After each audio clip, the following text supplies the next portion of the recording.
Ассаламу алейкум достор, каналдын жалпы катталуучулары кыргыз спортундагы жаңылыктар менен тааныштырабыз. Видеону көргөн соң жакса сөзсүз лайк басып, алдына спортчуларыбызды колдоп, комментарий калтырып коюңуздар. Кыргыздын Горилла каймана аты бар мушкери Уран Сатыбалдиев UFC уюму менен келишим түзгөнү тууралуу маалыматтар тарады. Алгач Уран Dana White Contender Series турниринде августтан октябрга чейинки аралыкта мушташып, уюм менен келишим түзүүгө мүмкүнчүлүк ала турганы тууралуу маалымат чыккан. Бирок бүгүн 10 майда Арслан Тыныбеков аттуу ММА машыктыруучу өзүнүн баракчасында түз эфирге чыгып, Уран Сатыбалдиев расмий түрдө UFC уюму менен келишим түзгөнүн кабарлады.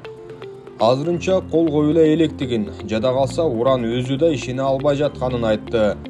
Учурда Арслан Тыныбеков Уран Сатыбалдиев менен биргеликте Өзбекстандын борбору Ташкент шаарында ММА беттештерин көрүү үчүн жүрүшөт. Ал жакта Махмуд Мурадовдун уюмунун мелдеши коюлган. Ошондой эле Тыныбеков өз сөзүндө Уран Сатыбалдиев менеджерине өзү да жазып, ишене албай кубанганын кабарлады.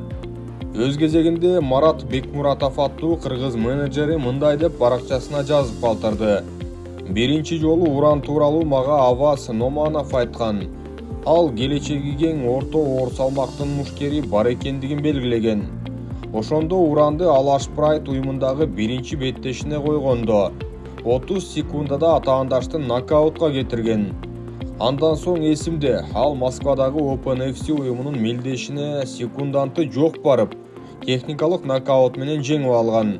Андан кийин Бишкектеги мелдешинде да тех нокаут менен утушка ээ болгон.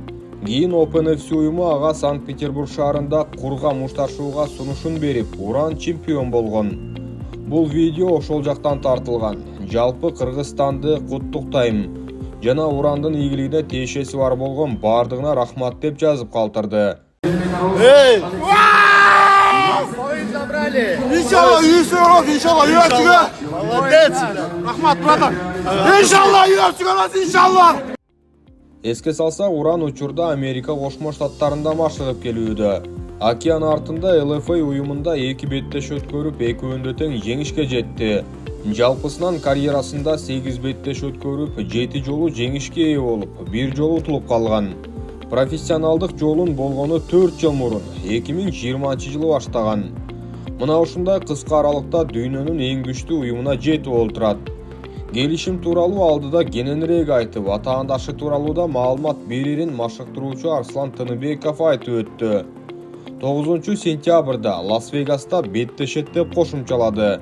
Чынында ММА күйөрмандарын кубанта турган жаңылык болду. Кененирээк маалыматтарды күтө бермекчибиз. Уранды колдоп комментарий калтырып коюңуздар.